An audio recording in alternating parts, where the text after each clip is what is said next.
네, 할렐루야. 네. 반갑습니다.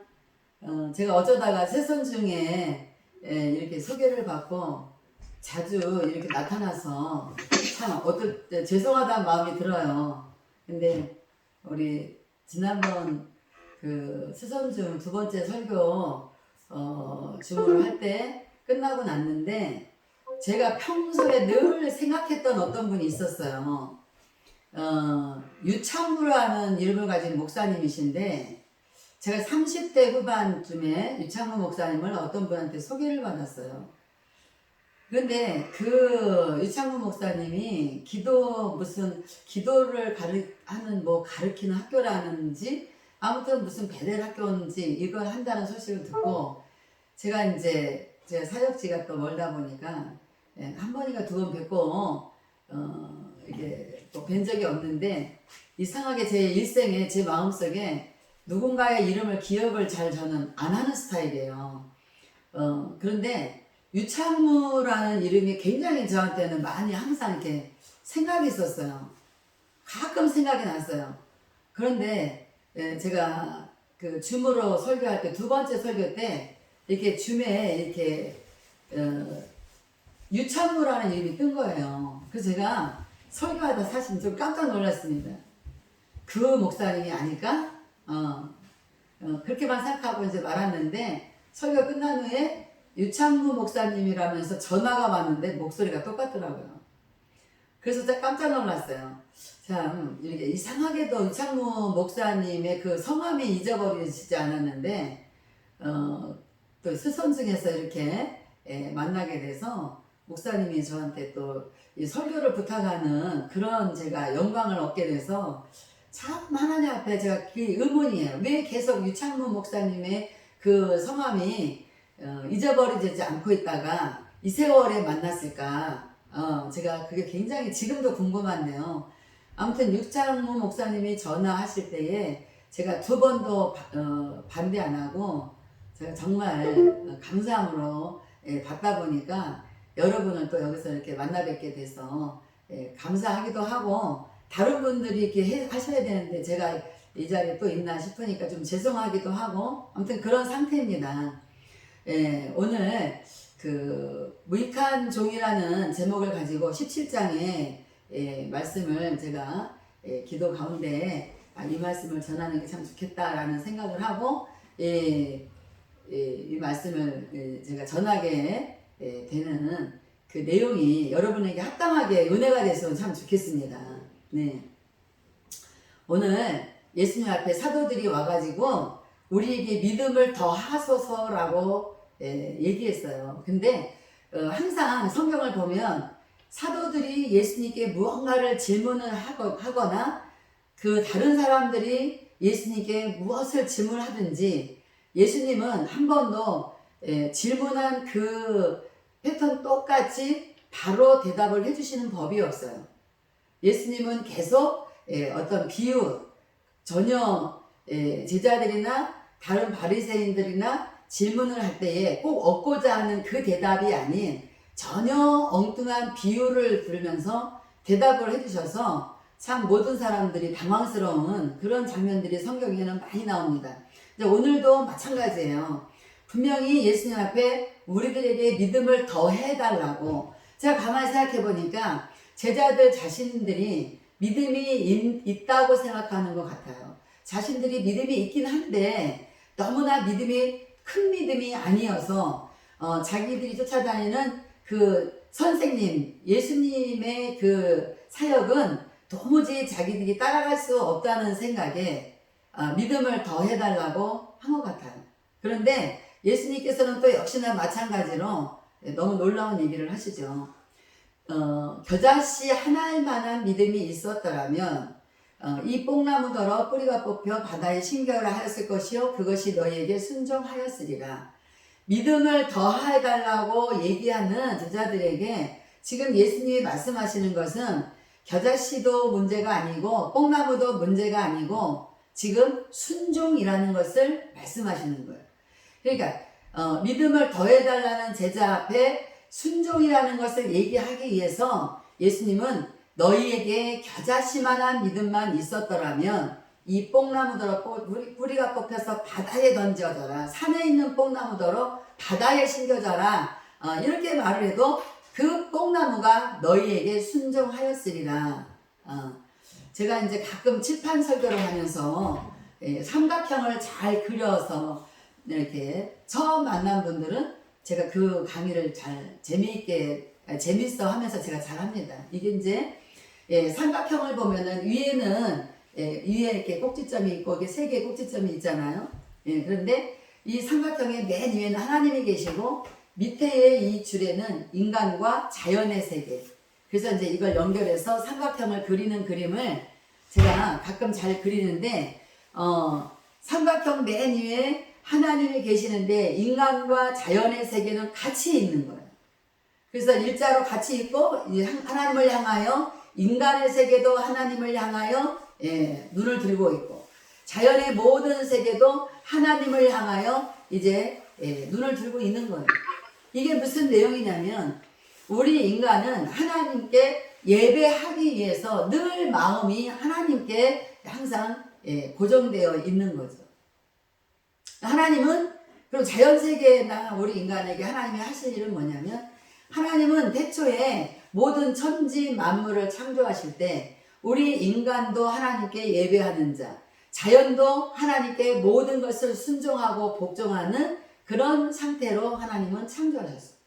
그래서 우리 인간이 살아갈 때에 너무나도 힘들고 어려운 일, 우리가 감당할 수 없는 일, 오죽하면 믿음 좀 더 해달라고 예수님께 사정해야 될 만한 그런 문제들이 우리에겐 참으로 많이 있습니다. 그때에 우리가 믿음을 구하는 어떤 것이 아니라 우리 인간이 하나님께 예배하고 하나님을 섬기고 하나님을 찬양하고 하나님께 기도하고 하나님이 기뻐하시는 그 삶의 상태를 드리기를 원하는 마음으로 하나님을 늘 바라보고 있으면 하나님은 위에서 자연의 세계에다가 명령하시는 거예요. 뭐라고 명령하냐면 내 사랑하는 유창무 목사에게 너는 그가 필요한 모든 것을 공급하라. 그래서 자연은 하나님께 순종하는 자에게 이 자연은 그 사람에게 순종하게 되어 있는 거예요. 그래서 하나님은 바다도 정할 때에 여기는 육지고 여기는 바다인데 너희는 육지를 넘어가지 못하도록 했습니다. 그런데 실상은 육지에 못 넘어가는 게 아니라 그 파도가 막 쳐가지고 가는 걸 뭐라 그러죠? 갑자기 생각이 안 나네. 뭐라 그러죠? 쓰나미. 이 쓰나미라는 것이 일어날 때에 우리 아주 온 세계적으로 놀라운 뉴스를 보잖아요. 분명히 이 자연 세계는 하나님이 경계를 정해놨기 때문에 자기들 마음대로 스스로 넘어가서는 안 되는 거예요. 그런데 그때가 이 쓰나미가 넘어갈 때는 항상 언제냐? 우리 인간이 하나님을 바라보는 이 시선이 하나님께 고정되지 아니하고 엉뚱한 다른 것에 고정되어 있을 때에 쓰나미가 우리 삶에 나타난다는 것을 저는 깨달았습니다.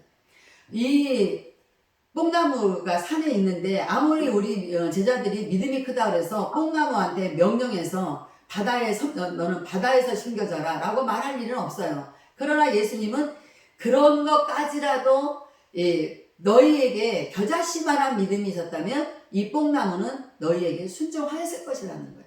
자연은 우리 인간에게 순종하게 되어 있고 우리는 그 순종하는 자연을 누리며 살 수 있고 살다가 하나님께 감사하면서 하늘을 바라보는 그런 이제 삼각형의 그 원리를 가지고 제가 그렇게 그 그림을 참 그리는 걸 좋아하고 제가 무슨 문제가 있을 때는 하나님 이 자연이 나에게 순종하지 않는 것은 내가 하나님께 순종하지 않거나 하나님을 기쁘게 해드리지 않는 것 때문에 이 자연도 나에게 지금 불순종하는 것입니다 라고 저는 고백을 해요.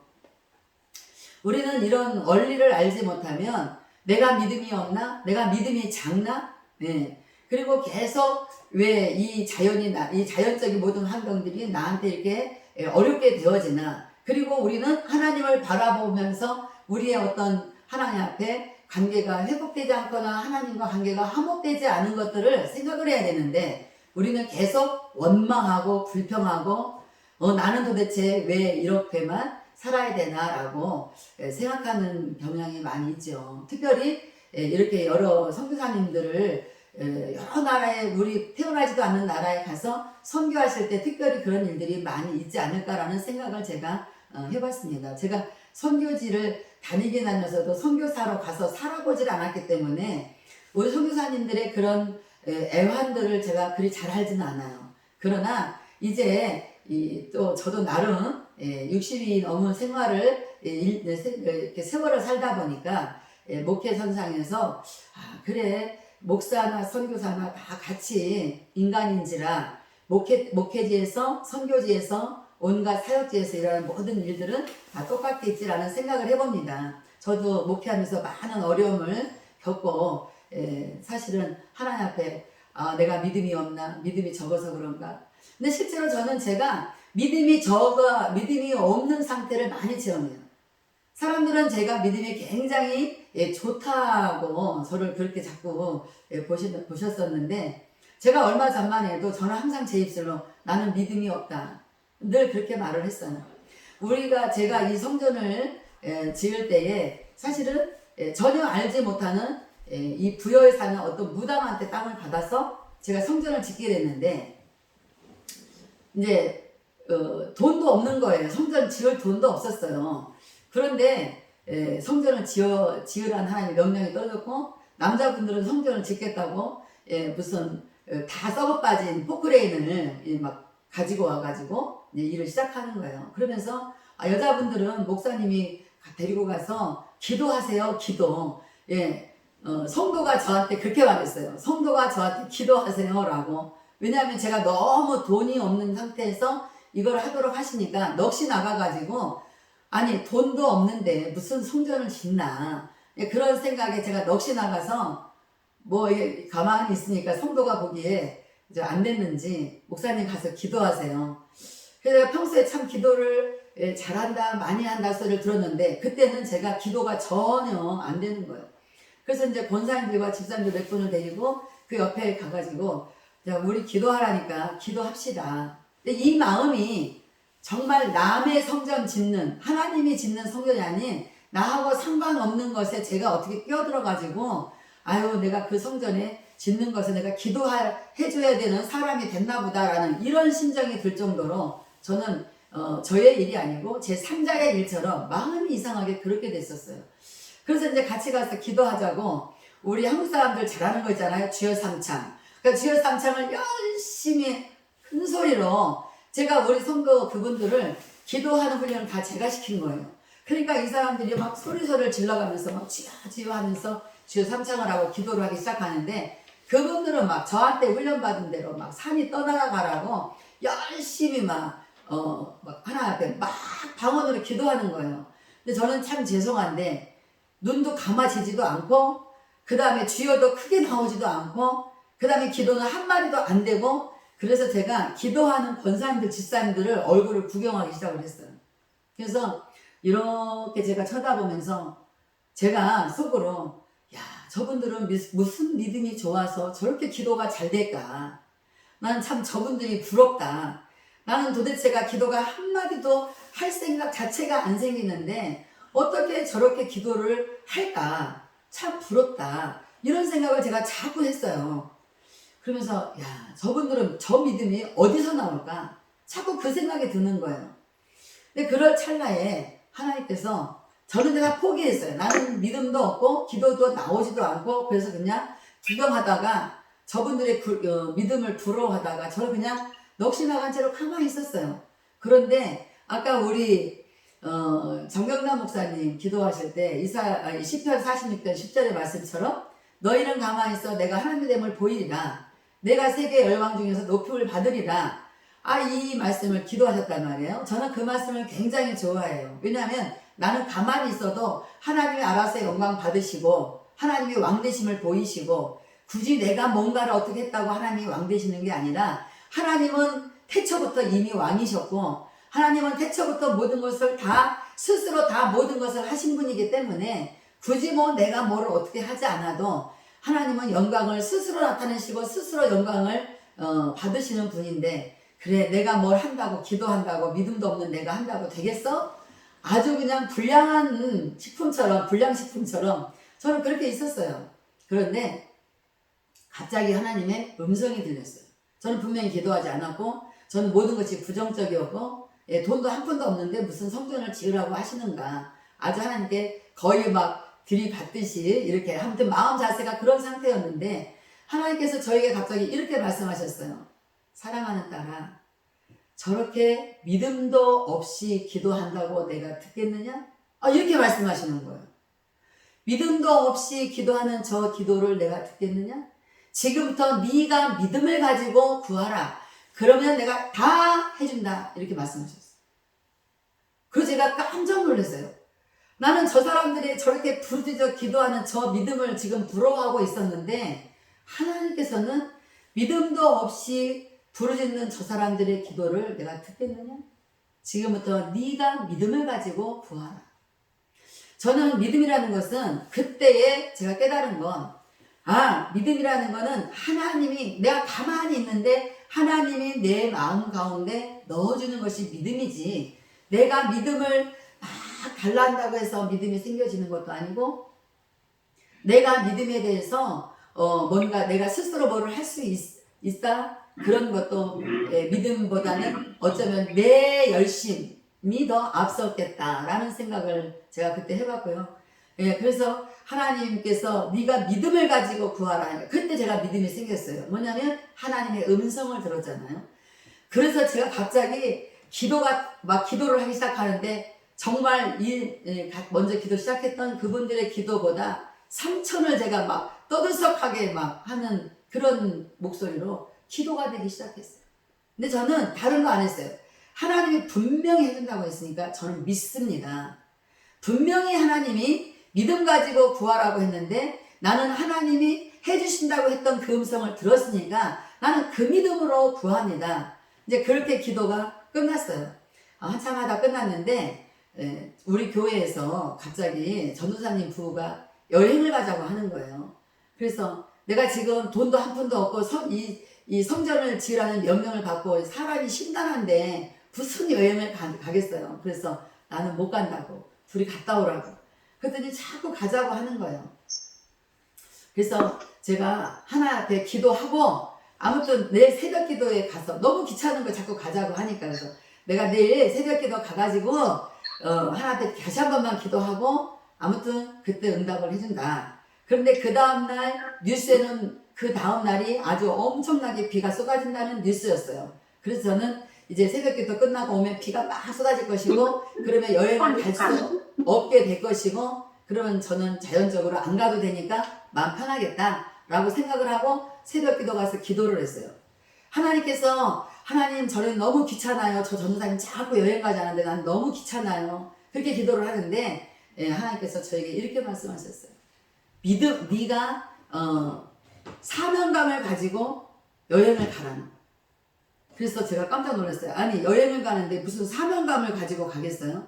그래서 하나님 저한테 돈을 주세요. 무슨 사명감을 가지고 여행을 가라고 하세요. 그리고선 더 이상 기도 안 하고 집에 돌아와서 그 전사님한테 제가 이렇게 말했어요. 비가 엄청나게 쏟아진댔어. 그러니까 가지 말자. 제가 이랬어요. 하나님은 사명감을 가지고 가라고 했는데도 불구하고, 저는 그렇게 불량한 사람이에요. 그래가지고 제가 그렇게 말했더니 그 전사님이, 목사님이 같이 가면 절대 비 안 오다는 거예요. 그래서 내가 그 고집이 너무 세가지고 제가 이기지를 못하고 이제 차에 탔습니다. 그래서 이제 남자분들은 앞에서 운전을 하고 가고 있고 저희는 뒤에 앉아 있는데, 저는 아무 말도 하고 싶지가 않았어요. 저의 온통 생각은 저 성전을 어떻게 지을 수 있을 것인가, 막 이제 이것만 막 이제 고민을 하는 거예요. 근데 갑자기 우리 전사님이, 목사님 저한테 무슨 말 한마디만 해보세요. 이러는 거였어. 할 말이 없다고. 근데 자꾸 저한테 무슨 말 한마디를 하라는 거예요. 그래서 제가 너무 귀찮게 해서 저도 모르게 전사님 큰딸 있잖아. 걔 또 무슨 사고를 칠 것 같아. 그러니까 전사님 좀 걔를 잘 살펴봐. 제가 이렇게 말을 했어요. 근데 갑자기 그 전사님이, 목사님 그쵸? 제가요 목사님한테 돈 건축원금 1,000,000원 드릴게요. 이러는 거예요. 그래서 제가 그랬더니 자기가 기도했대요. 자기 딸이 뭔가 이상한 것 같은데 자기가 도대체 뭔지를 모르겠어서 만약에 여행 갈 때 하나님 에스더 목사님 첫마디가 우리 딸에 대한 얘기가 나오면 제가 1,000,000원을 건축원금 하겠습니다. 그랬다는 거예요. 그 제가 아니 건축원금을 그냥 전도사가 그냥 하면 되지 뭐 이렇게 사람을 시험하고 그러냐. 그래서 이제 1,000,000원을 준다니까 너무 좋아가지고 너무 기분이 좋았어요. 그런데 갑자기 그 전도사님이 운전하는 자기 남편을 이렇게 등을 이렇게 토닥토닥 하면서 당신도 1,000,000원 헌금하세요 이러는 거예요. 그러니까 그 남편이 되게 순한 사람인데 알겠어 나도 1,000,000원 할게. 그래가지고 제가 차를 타고 여행을 가다가 2,000,000원을 벌어버린 거예요. 그래서 이제 한 30분 정도 갔는데 이 전사님이 고민을 하면서 목사님 근데요 목사님은 여행 가서 조용히 가만히 있는 거 좋아하잖아요. 그런데 그 단양에 그 친구 권사님이 있어요. 근데 그분이 무슨 심각한 문제가 있을 때 제가 같이 기도해 주면서 그 문제가 해결된 적이 있었거든요. 그 권사님이 에스더 목사님하고 같이 여행 간다고 했더니 자기도 좀 자기네 좀 데려가라고 막 그랬다는 거예요. 그래서 목사님이 조용히 가는 걸 좋아해서 한번 내가 여쭤볼게 그랬는데 그 얘기를 저한테 하는 거예요. 저는 이미 기분이 다 하늘을 날아다니고 있었기 때문에 오라고 다 오라 그래. 그래서 이제 그 권사님이 우리가 여수로 갔는데 30분 뒤에 여수에 도착을 했어요. 그 권사님은 뭐 단양인가 어디 사시는 분이라 금세 오더라고요. 도착을 했는데 제가 기분이 너무 좋으니까 이 얼굴을 감출 수가 없었나 봐요. 그 권사님이 목사님 근데 무슨 좋은 일 있으세요? 이렇게 얼굴이 막 기분이 되게 좋은 것 같아요. 그러는 거예요. 그래서 제가 권사님 말도 말아요. 나는 지금 기분이 누가 나를 때려 죽인다고 해도 나는 기분이 너무 좋아가지고 그 사람을 미워할 힘이 없어요. 지금 그런 상황이 아니에요. 제가 이렇게 말을 했더니 그 권사님이 왜 그러냐 자꾸 묻는 거예요.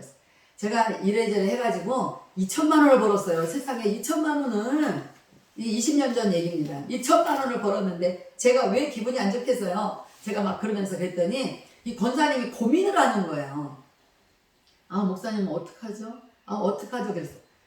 왜 그러냐고. 그랬더니 아니 어젯밤에 목사님하고 같이 너무 여행 가고 싶어서 자기 남편하고 이제 같이 가기로 했는데 목사님이 안 불러주면 어떡하나 이렇게 고민하다가 갑자기 자기 남편이 공무원이에요. 아니 당신 우리 문제들 해결되고 그랬는데 목사님 돈도 하나도 없는데 성전 짓는다는데 우리가 공무원 대출 받아서라도 1,000,000원이라도 헌금을 해줘야 되는 거 아니야? 그러니까 이 남편이 나는 진짜 그렇게 하고 싶었는데 당신이 뭐라 할까봐 말을 못해서 이러더라는 거예요. 그래서 제가 여행을 가서 3,000,000원을 벌어가지고 돌아와서 이제 이 성전을 짓기 시작했고 그 이후로 하나님께서는 계속 저한테 뭔가 사인을 주시면 저는 그 사인에 순종하고 그러면 돈이 오고 하다못해 이 동네에 제가 알지도 못하는 동네인데 이 동네에 사는 어떤 여자분이 집사님이 100년 된 우리 교회 건너편에 100년 된 교회가 있어요. 그 교회를 다녔던 분인데 이분이 어느 날 제가 하나님이 너 금식해라 그러시는 거예요. 그래서 3일 금식을 했는데 금식이 끝나가도 아무 소식 없어요. 하나님 3일 금식하라고 해놓고 3일 금식이 끝나가는데 왜 아무 소식이 없어요? 나는 이제 쓰러지겠어요 지금. 왜냐하면 3,000,000원 갖고 지을 수 있는 게 아니잖아요. 계속 돈이 들어가야 되잖아요. 그런데 이제 이따가 기대를 하라는 거예요. 그래서 이따 기대는요 지금 내가 끝나가는데 그러는데 우리 그 동네 사는 여자 집사님이 오셨어요. 그래서 웬일이시냐고 그랬더니 그냥 왔어요. 그러더니 말 몇 마디 하더니 가는 거예요. 그래서 참 사람이 싱겁다. 그래서 이제 제가 안녕히 가서 했더니 따라와 버리는 거야. 따라와. 자기 차로 따라오라는 거예요. 나 근데 그분은 지금 되게 무서워했어요. 성격이 좀 무서운 성격이어가지고. 아니 그냥 가면 조용히 가면 되지. 뭘 또 따라오라 그래. 금식해서 힘든데. 그러면서도 제가 따라갔어요. 갔더니 차에서 노란 서리봉투 하나를 주는 거예요. 그래서 이게 뭐예요? 그랬더니 이게 뭔지 열어보세요. 열어봐. 그래서 그냥 딱 열어보니까 100만원짜리 돈다발 10개가 들어있는 거예요. 100만원짜리 10다발이면 1,000만원이잖아요? 제가 깜짝 놀라가지고 이게 뭐냐더니 아니 도대체 목사님 기도를 어떻게 하길래 하나님이 내가 새벽기도 하는데 나보고 자꾸 목사님 돈 갖다 주라 1,000만원 갖다 주라는 거예요. 자기 교회에서 기도하는데. 그래서 제가 하나님 내가 돈이 어딨어요. 그러고서 또 그냥 기도하는데 계속 1,000만원을 갖다 주라 그래서 귀찮아서 기도를 할 수가 없더래요. 그 집에 돌아와서 자기가 성경을 필사하고 있었으니까 에이 성경이나 필사해야겠다고 열심히 필사를 하는데 갑자기 막 누군가가 자기 목을 막 조르는데 숨을 쉴 수가 없더라고요. 그래서 막 킥킥거리면서 아, 내 목이 왜 이러나. 빨리 1,000,000원 갖다 주라고. 하나님이 목을 졸랐다는 거예요. 그런데 이분이 갖고 오기는 제가 오후 5시가 될 무렵에 그때 갖고 왔어요. 그래서 제가 아니 근데 왜 그러면 인제 갖고 왔어요? 그랬더니 아니 돈이 있어야 갖고 오죠. 하루 종일 그분이 돈을 구하러 다녔던 거예요.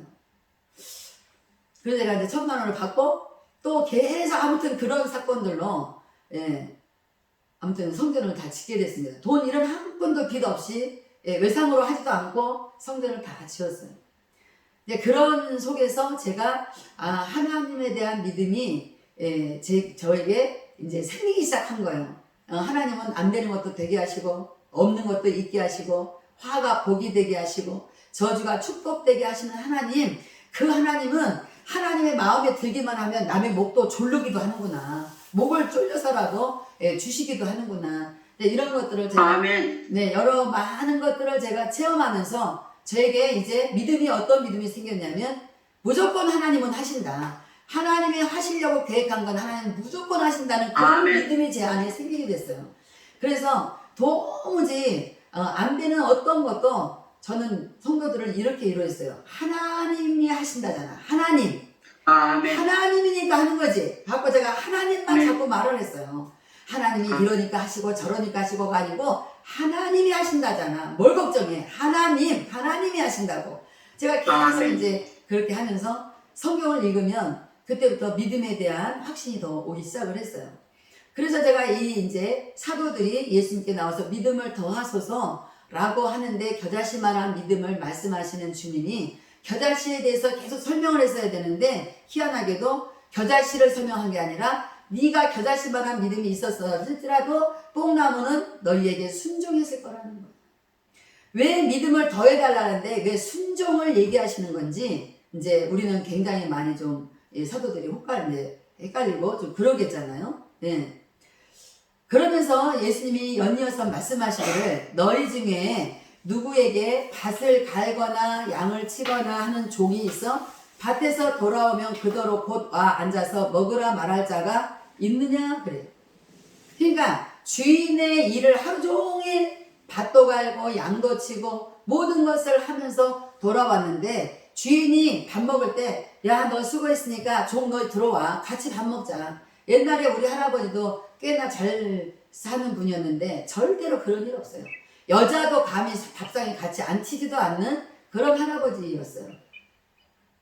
예수님이 그 말씀을 하시면서 도리어 내 먹을 것을 준비하고 종은 주인의 먹을 것을 또 하루는 일을 했을지라도 준비를 해야 되는 거예요. 띠를 띠고 내가 먹고 마시는 동안에 수중 돌고 들고 너는 그 후에 먹고 마시라 하지 않겠느냐? 그렇잖아요. 우리가 아는 종들은 하루 종일 일하고 와서도 주인이 먹어야 될 밥을 준비하고 밥상을 갖다 주고 밖에서 밥상이 나올 때까지 기다렸다가 나오면 또 하루 종일 수고했는데 또 설거지하고 그렇게 밥 이제 마무리를 하고 자기가 이제 그때서 혼자 식사하는 거잖아요. 쭈그리고 앉아서 이제 그거를 얘기하시는 거예요. 주인이 자기 종에게 명령했다고 명령한 대로 종이 다 지켰다고 그래서 감사하겠느냐? 주인은 감사하지 않아요. 주인은 당당하게 시키는 거예요. 종은 당연히 하는 거예요.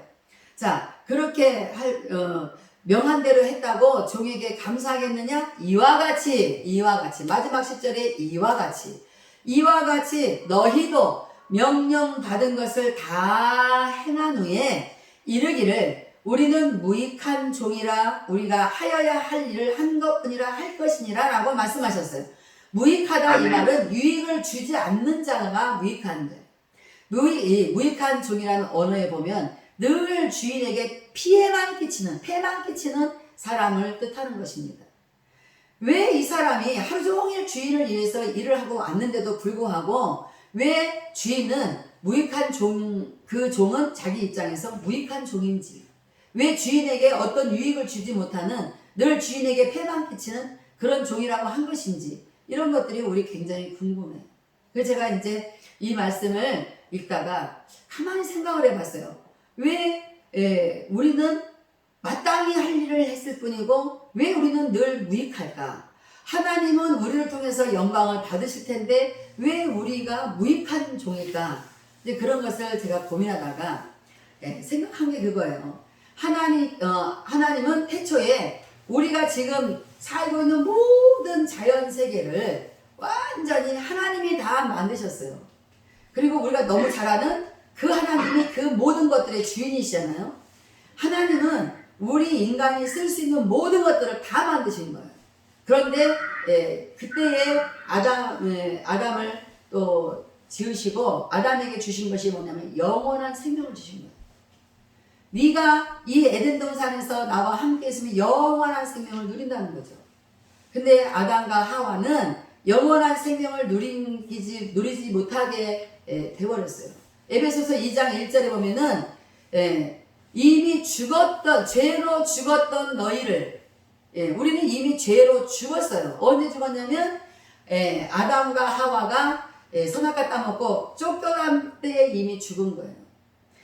하나님과 멀어진 하나님의 세계, 그 에덴 동산에서 쫓겨났을 때, 에덴 동산에서 떨어져 나갔을 때에 이미 아담은 육체에 연수가 생기기 시작하면서 이제 생명의 호흡이 끊어지는 날이 생기게 되는, 하나님과 같이 살았으면 영원한 생명을 얻었을 건데 그 영원한 생명을 놓쳐버리게 되는, 하나님 앞에서 우리가 영원한 생명을 놓친다는 것은 너희가 선악과를 따먹지 마라, 이것을 따먹는 날은 반드시 죽으리라, 정령 죽으리라, 원어에는 죽고 죽으리라, 반드시 죽는 거예요.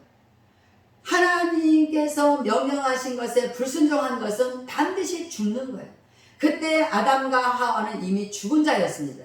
육체의 코끝에만 호흡이 있어서 살아있었을 뿐이지 주인 되신 하나님이 불러가면 또 가는 거예요. 근데 거기에서 이제 천국과 지옥이 생겨서 우리는 이제 도저히 천국이라는 것은 상상할 수 없는 영원한 생명을 잃어버린 그런 상태로 우리는 아담의 씨를 받아서 우리가 죄의 자손이 되어서 우리가 아무 짓도 한 게 없고 엄마 뱃속에서 10달 동안 그냥 양분을 빨아먹고 있는 그거밖에 없는데 나오는 순간 나는 죄인이라는 거예요. 우리는 죄인이라는 거예요. 원죄를 가지고 태어났다고 해서 우리는 죄인이 된 거잖아요. 내가 뱃속에서 뭘 어떻게 해서가 아니라 아담의 씨로부터 우리가 났기 때문에 우리는 원죄를 뒤집어 쓰고 우리는 죄인이 되었다는 거예요. 그럼에도 불구하고 이미 잃어버린 생명을 우리 하나님은 이미 태초에 계획하신 일이 있잖아요. 우리 백성들, 하나님의 백성들을 구원하기 위해서 이미 가죽옷으로 양의 가죽옷으로 무화과 나무를 걸쳤던 치마를 벗겨내고 가죽옷으로 입혀주신 그 예수님 하나님의 그 우리 구원관을 이미 기독론을 이미 보이신 하나님이 이제 예수님을 이 땅에 보내시고 우리가 그 예수님을 십자가에 못 박혀 우리 대신 죽이고 난 이후에 우리는 죄 없다라고 우리가 인정받은 거잖아요. 자, 우리는 이제 그때부터 죄 없는 자가 되어서 살아가는데 사실상은 우리는 아직도 육체를 가지고 이 썩을 육체를 가지고 있는 한은 죄를 지을 기회가 너무나도 많습니다. 죄의 종류는 육신적으로 하는 것은 모든 것이 죄라고 말씀하셨어요. 우리에게 구하는 것은 성령의 열매밖에 없습니다. 하나님께서 우리에게 구하는 것은 성령의 열매밖에 없어요. 우리는 그런 것을 계속 우리 예수님을 통해서 성령의 열매를 드려야 되는데 우리는 너무나도 육체적으로 많은 죄를 지게 돼요. 누가 조금만 나보다 나은 것 같으면 시기하는 마음, 질투하는 마음, 미워하는 마음, 분내는 마음, 당을 짓는 마음, 은행의 마음, 더러운 마음, 등등 말로 표현할 수 없이 조목조목 너무나도 많이 있어요. 그런 육신의 그런 죄 가운데서 살고 우리가 아직은 살고 있다는 말이죠. 그래서 우리가 영원한 생명을 이미 이 땅에서 얻었다 할지라도 이 땅에서 영원한 생명이 아니라 저 천국에서 영원한 생명이기 때문에 지금 이 사이에는 우리는 계속 내가 원하든 원하지 않든 죄라는 사이클 안에서 우리는 생각만 스쳐 지나가도 죄 짓는 생각, 눈만 잘못 떠도 죄 짓는 것을 보게 되는 것, 조금만 잘못 들어도 죄 짓는 것을 듣게 되고 계속 우리는 우리 육신이 할 수 있는 모든 것들을 아무 때든지 사용할 수 있는 이 죄를 지을 기회가 너무 많다는 거예요. 그런데에도 불구하고 예수님은 우리를 구원하셔서 이제 우리는 하나님의 거가 됐는데 아직은 죄의 육체를 가지고 이 땅에 있기 때문에 우리가 하나님 앞에 무언가를 할 때에 자꾸 사소한 거든 작은 거든 큰 거든 우리가 나름 죄를 짓고 하나님 앞에 부끄러워할 수밖에 없는 그런 상황. 자기 아들을 죽여서 우리가 의인 됐는데도 불구하고 우리는 아직도 그 의인의 삶에서 완전하게 살 수 없기 때문에 늘 우리의 주인 되시는 하나님께 늘 피해를 끼치는, 우리는 유익을 주지 못하는 그런 무익한 종이 되었다는 거죠. 그런데도 불구하고 조그만 뭐를 하면 내가 뭐를 아주 하나님께 했어요, 내가 하나님을 위하여 무엇을 한 것처럼 우리 얼마나 많이 생각합니다. 이게 우리의 습관이에요. 죄된 습관. 그래서 계속 우리는 내가 뭐를 했다, 내가 뭐를 했다. 그러나 오늘 예수님께서 이 무익한 종을 비유적으로 말씀하시면서 믿음과 순종을 말씀하신 것은 우리가 아무리 하나님께 순종했을지라도 우리는 무익한 종인 거예요. 이 땅에서 있는 동안에는 아직은 무익한 종인 거예요. 여러분도 성경에서 얼마나 많은 시련을 겪으면서 얼마나 많이 하나님 앞에 불필요한 것들을 우리가 뜻을 막 밝힐 때도 있고 우리 불편한 마음을 막 하나님께 드릴 때도 있고 많이 있었잖아요. 하나님, 내가 이렇게까지 섬기러 와서 일을 했는데 도대체 이게 뭡니까? 너무나도 힘든데 계속 우리에게는 그런 일들이 너무 많이 생겨요. 오늘 예수님께서 믿음을 더해달라고 말하는 이 사도들에게 뽕나무가 너희가 이 겨자씨만한 믿음만 있었을지라도, 여러분 이스라엘에 가보신 분은 알겠지만 겨자씨는 거의 눈에 보이지도 않는 정도잖아요. 그러니까 이렇게 작은 믿음도 믿음이구나 라는 생각을 했는데, 이 겨자씨는 뭐냐면 생명이 있는 상태인 거예요. 이 겨자씨를 심으면 이 겨자씨가 나중에 커져가지고 새가 깃들이는 나무가 되잖아요. 이 씨가 생명이 있다는 거죠. 결국엔 뭐냐면 너희가 나에 대한 생명이, 나의 생명을 얻었다는 그 말이에요. 예수님을 통해서 우리가 요한복음 5장 11절 12절 보면은 아들 예수를 통해 영접했더니 그 예수님이 생명을 함께 가지고 우리 안에 들어오셨다는 거잖아요. 그게 영접이잖아요. 예수님은 우리에게 생명을 주시러 오신 분이지 우리 육체에 뭔가가 잘되게 하려고 오신 분이 아니에요. 어차피 우리가 부활을 해도 이 썩어진 육체를 가지고 부활하는 건 아니잖아요. 새롭게 된 모습으로 부활하는 거지. 네, 그 예수님은 우리가 이 땅에 사는 것 자체가 얼마나 죄 가운데 산다는 것을 다 알고 계시죠. 알고 계셨기 때문에 우리에게 그 겨자씨만한, 네가 아무리 믿음을 더해달라고 말하지 말고 너에게 정말 겨자씨같이 작을지라도 네가 나의 생명을 가지고 있느냐라는 거예요. 내가 십자가에서 죽고 다시 부활하여 얻은 생명으로 내가 너에게 준 그 생명이 네가 믿느냐? 네가 그 생명을 네가 가지고 있느냐는 거예요. 우리가 예수 생명 내 생명, 예수 소망 내 소망, 우리 찬양 많이 하잖아요. 네, 예수 생명이 내 생명이라고 믿으십니까? 여러분이 아멘. 예수 생명만이 나의 생명이다. 네, 저는 이것을 제가 가끔 제 자신에게 자꾸 이렇게 신중하게 잊어버리지 않고 예수 생명만이 나의 생명이라는 것을 제가 자꾸 이렇게 내 마음에 새기기 위해서 가끔 부르는 찬양의 복음성가가 하나 있어요. 제가 뭐 노래를 잘하지 못하기 때문에 끝까지도 안 할 거지만 가사가 이런 겁니다. 나와 함께 하시는 가장 소중한 주님, 영원토록 찬양 받으실 주님. 그런데 이 주님이 찬양 받으실 건데 나의 주님이 떠난 것 같아요. 내게 모든 것이 떠난 것 같아요. 모든 것이 떠났을지라도 가장 내게는 주님이 가장 소중하다는 거예요. 저는 그 가사를 가지고 계속 제가 나에게 가장 소중한 것은 주님이다. 가장 소중한 주님. 나에게서 모든 것이 떠났을지라도 주님이 나와 함께 하시는 가장 소중한 주님. 네, 여러분은 가장 소중한 게 뭡니까? 네, 저는 주님이 가장 소중해요. 네, 요즘에도 또 새롭게 원래 있던 건물 뭐 식당이라든지 이런 것들을 다 부수고 다시 짓기 시작해서 다시 지었어요. 또 다시 또 계속 지금 짓고 있는데 새롭게 딱 지어진 식당에 가서 밥을 먹으면 너무 기분이 좋잖아요. 그런데 계속 몇 개월 동안 이게 계속 건축을 하고 있으니까 그냥 너무 돈이 들어가니까 제가 지쳤어. 그래서 제가 하나님, 제가 필리핀 우리 포럼 할 때 기도했어요. 하나님, 제가 일 잘했어요. 제가 일 잘했다는 건 뭐냐면 하나님을 잘 전했어요. 이 소리예요. 하나님, 제가 하나님을 잘 전했어요. 하나님, 제가 일 잘했어요. 그럼 저 돈 주세요. 그 돈이 있어야 또 일을 계속하지 않겠습니까? 그런데 필리핀에서 갑자기 첫 번째 설교 밤에 끝나고 나니까 연락이 왔어요. 그 다음날 돈 줄게요. 막 연락이 왔어요. 그래서 어디서 났는데 했더니 눈먼 돈이 생겼다는 거예요. 그래가지고 제가 그저께인가 돈을 받았습니다. 그 돈이 나왔다고. 그래서 제가 이제 우리 매일 저녁마다 기도회 하고 제가 매일 설교하고 기도회 하는데 또 찬양을 해요. 찬양하는데 막 너무 막 이 기분이 막 하나님 앞에 감동이 충만한 거예요. 열심히 같이 막 찬양하고 있는데 제 속에서 나는 예수님이 너무 좋아요. 나는 예수님이 너무 좋아요. 나는 예수님이 너무 좋아요. 계속 나는 예수님이 너무 좋았어. 찬양도 너무 신나고요. 난 너무 좋아요. 그런데 갑자기 핸드폰이 앞에 있었는데 우체국 통장 뱅킹이 딱 뜨는 거예요.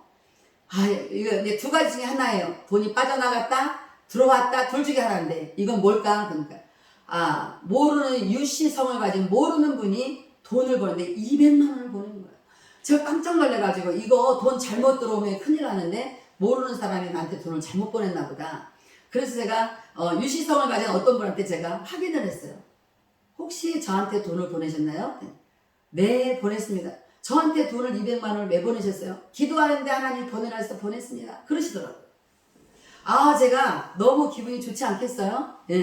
하나님, 뭔가 느낌이 좋습니다. 제가 필리핀 가서 정말 3주 동안 일 잘하고 왔나 봐요. 하나님 너무 감사해요. 제가 이제 그러면서 계속 너무 하나님께 감사했습니다. 제가 돈 자랑해서 죄송한데 제가 돈 자랑을 하려고 하는 게 아니에요. 제가 돈 자랑하려면 200만 원 하면 안 돼요. 한 2억, 20억 정도 제가 자랑을 해야 자랑이 되는 거예요. 사람이 다급하면 2억도 작은 것 같다가 다급하면 200만 원이, 20만 원이 엄청 큰 돈이더라고요. 네.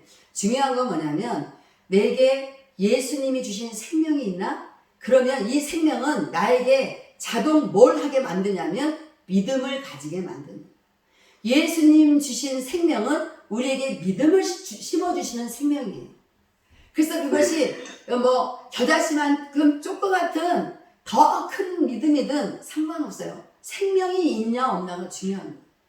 예수님 생명으로 인한 믿음이 생겼다면 우리는 이제 뭘 하게 되냐면 가만히 있어. 그러니까 너희는 가만히 있으니까 저희가 그냥 방바닥에 앉아서 가만히 있겠어요? 뭔가 주님이 그 일을 행하시도록 그래도 내가 너에게 해줬다고 약속했어도 그래도 너희는 기도해야 할지니라 라고 말씀하셨어요. 하나님께서. 그래서 그래도 우리는 뭐 하세요? 내가 어디 가서 무언가를 할 수가 없어요. 그래서 우리는 도무지 안 되는 문제, 정말 죽을 것 같은 환경에 처했을 때에 우리가 할 수 있는 것은 기도예요. 지금 이정훈 선교사님이 기도에 모든 걸 달려있습니다. 이렇게 딱 써놨네요. 저는 오늘 여러분들에게 우리 주님이 말씀하신 믿음을 더해달라는데 믿음을 더해준 게 아니라 순종을 요구하셨다는 거예요. 그리고 그 순종하고 난 이후에도 나는 마땅히 할 일을 했을 뿐이지 내가 주님에게 어떤 유익을 준 것도 없습니다 라고 우리는 끝까지 나는 늘 주님에게 피해만 끼치는 그런 무익한 종입니다 라고 고백하도록 우리가 얼마나 죄 가운데서도 구원받은 그 생명이 우리가 죄인일지라도 그 주님이 주신 그 생명은 우리에게 없던 믿음도 생겨나게 하시고 그 믿음을 통하여 믿음이 생기니까 우리가 뭘 하려면 순종하게 되는 거예요. 결국에는 믿음이 없으면 순종도 하지 않는 거죠. 우리가 순종을 잘하는 사람들은 왜 순종을 잘하죠? 믿음도 없는데 그냥 하나님이 하시겠지 그러면서 순종 잘하지 않아요. 불평하면서 순종합니다. 하더라도 억지로 순종합니다. 그러나 예수 생명이 자신 안에 있다고 믿어지는 사람은 그 믿음이 아주 작을지라도 상관없어요. 생명이 있으면 되는 거예요. 그 생명의 씨, 겨자씨를 심으면 큰 나무가 돼서 새가 깃들인단 말이죠. 이스라엘 또 뭐 싱가포르 이런 나라에 가보니까 새가 깃들인단 말이 뭔지를 알게 됐어요. 보통 우리나라는 새가 이렇게 나무까지 앉잖아요. 새 소리가 엄청 들리는데 신기하게도 알았다고. 새가 한 마리도 안 보이는 거예요. 이스라엘에 가서 보니까.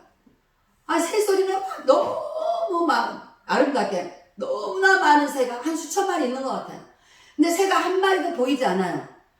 너무 신기한 거예요. 그런데 교수님이 이렇게 말씀하셨어요. 새가 깃들였습니다. 네? 성경에서 우리가 새가 깃들인다는 말은 많이 봤는데 새가 깃들였어요? 보니까 나무 속에 들어가서 편안하게 깃들여서 밤을 칠 수 있는 거예요. 나무까지 앉아있으면 어떻게 해요? 바람이 불면, 태풍이 치면, 비바람이 치면, 그렇잖아요. 얼마나 고통스러운데, 이 겨자씨만큼 작은 씨가 땅에 심겨지니까 그 나무가 자라가지고 새들이 그 안에서 다 깃들여서 어떤 비바람이 쳐도 밤사이에 평안한. 제가 그걸 보면서 우리가 정말 주님 안에 깃들인 자인가? 아니면 주님 밖에 있으면서 믿음 있다고 소리를 치면서 아우성을 치면서 나 믿음 있는데 주님 나한테 왜 뭔가를 안 해주시냐고 우리가 아우성을 치는가? 그러나 주님 안에 믿음을 가지고 주님 안에 깃들인 자는 아우성을 치는 것이 아니라 깃들여 있는 거예요. 깃들여 있는데 그 안에서 뭔가 하나님께서 우리에게 주신 것이 있어서 우리가 그것을 감당해야 된다면 우리는 순종하는 데에 그 믿음을 사용하기 시작합니다. 그리고 그 믿음을 순종하는 데 사용했어도 끝나고 나면 주님이 주신 힘으로, 주님이 주신 은혜로, 주님이 주신 그 사랑으로, 주님이 주신 사랑으로 우리가 사랑을 해야지 내 육체의 감각으로 사랑하면요 그거는 사랑이 아니에요. 그 사랑은 자꾸 변하잖아요. 오늘은 친절했다 내일은 불친절하고 그건 친절이 아니에요.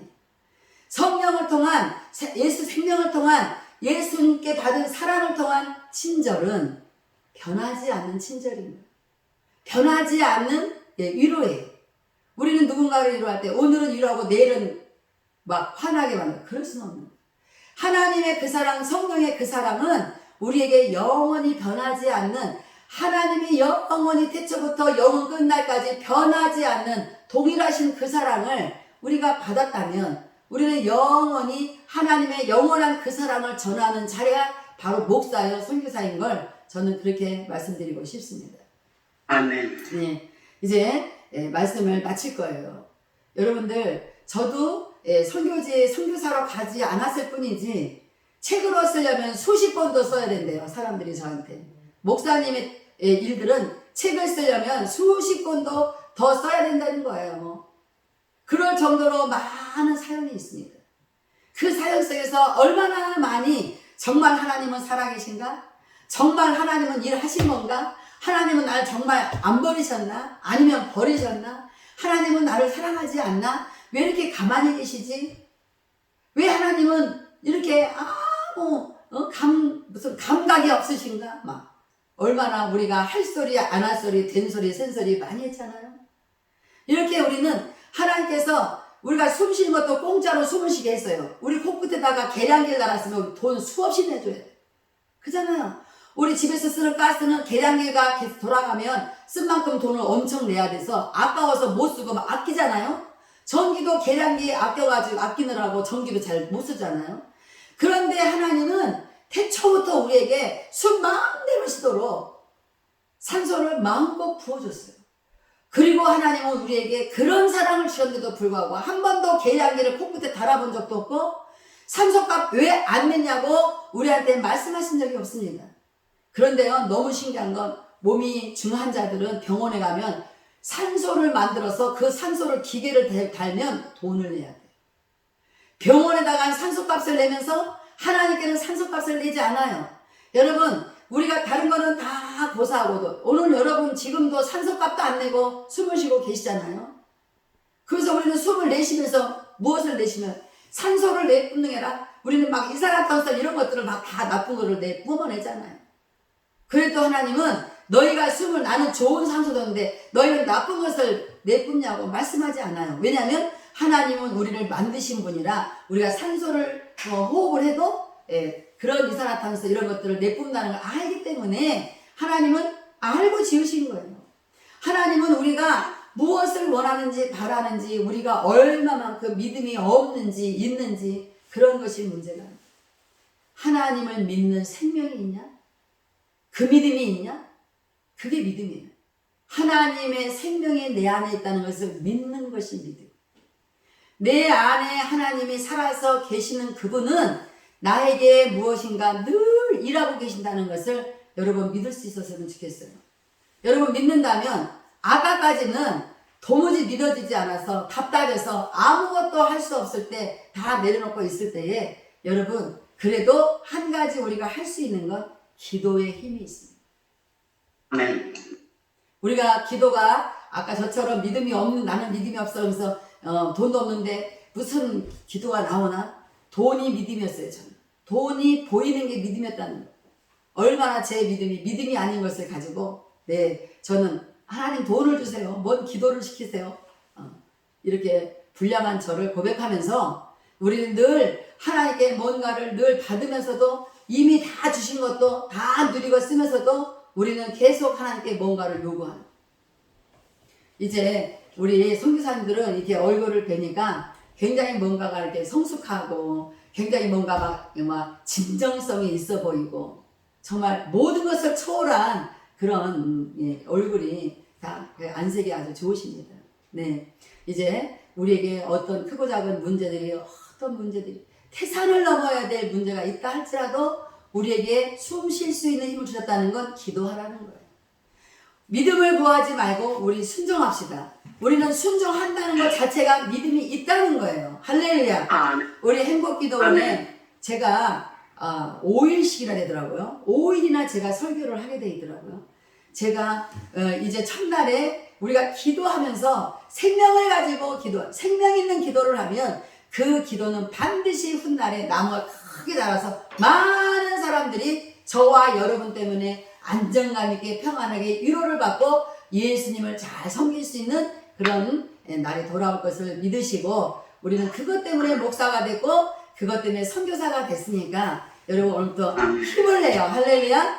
네, 감사합니다. 네, 기도하겠습니다. 사랑의 주님 감사합니다. 우리들에게 작은 믿음, 적은 믿음, 보이지 않는 믿음일지라도 생명이 우리 안에 있는 것을 확증할 수 있도록 날마다 주의 말씀으로 우리에게 단언코 확증시켜 주셔서 감사합니다. 하나님 아버지, 우리가 믿음의 크고 작기를 원했는데 그것을 하나님께서 대답하시지 아니하시고 겨자씨만한 믿음만 있을지라도 자연은 너희에게 순종했을 것이라는 겁니다. 오늘 아버지 하나님, 자연은 다 우리가 마음껏 사용할 수 있도록 하나님께서 주신 것이므로 우리가 하나님 앞에 주신 그 자연을 누리며 살면서 우리가 오직 하나님께 할 수 있는 것, 예배하는 것, 기도하는 것, 섬기는 것, 봉사하는 것, 헌신하는 것, 사랑하는 것, 하나님을 찬양하는 것입니다. 우리를 만드신 목적이 하나님 여호와를 찬양하도록 만드셨다고 하셨사오니 하나님 오늘도 우리 선교사님들에게 말씀하옵소서. 우리 행복기도원에 말씀하옵소서. 오늘 문제, 중한 문제를 가지고 기도하는 모든 분들에게 하나님 말씀하옵소서. 하나님 우리 모든 선교사님들의 사역지에 말씀하옵소서.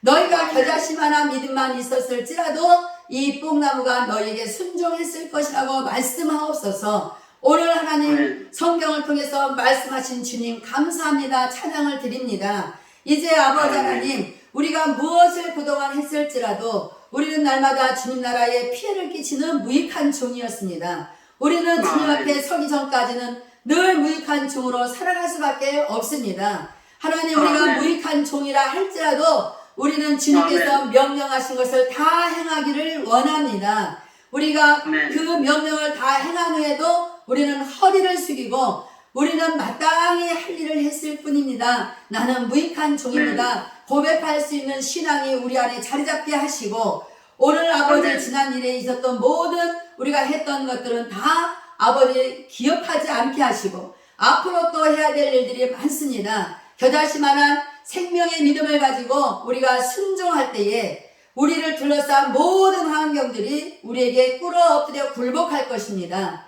우리는 하나님을 찬양할 것입니다. 하나님 아버지, 우리 선교사님들의 선교사에서 일어나는 모든 일들이 하나님께서 말씀하셔서 일어난 것이고 하나님께서 말씀하셔서 해결되는 것이고 하나님이 그만큼 선교지에 관심 많고 사랑 있으시다는 것을 표현하신 것이므로 사랑 많이 받은 우리 선교사님들 이후로도 더 많은 사랑을 줌으로 말미암아 우리 선교사님들에게 하나님의 더 큰 사랑이 날마다 시분처마다 이루어지기를 간절히 축복합니다. 하나님 가을 신령 부흥성회가 끝나는 날까지 우리 하나님께서 함께 우리와 함께 계셔서 우리가 지금까지 받았던 어떤 은혜보다도 더 큰 은혜가 쏟아지기를 원합니다. 하나님 바랍니다. 기도합니다. 소망합니다. 하나님 기쁜 일이 영원히 함께 있도록 우리와 영원히 함께 계실 주님을 찬양하오니 우리의 믿음은 겨자씨만 할지라도 우리는 감사합니다. 생명이 있기 때문에 감사합니다. 하나님 끝까지 생명 있는 믿음으로 순종하여 하나님 나라에 영원히 우리가 무익한 종으로 섰을지라도 하나님의 명령을 다 행할 수 있는 그런 순종한 자가 되게 하여 주옵소서.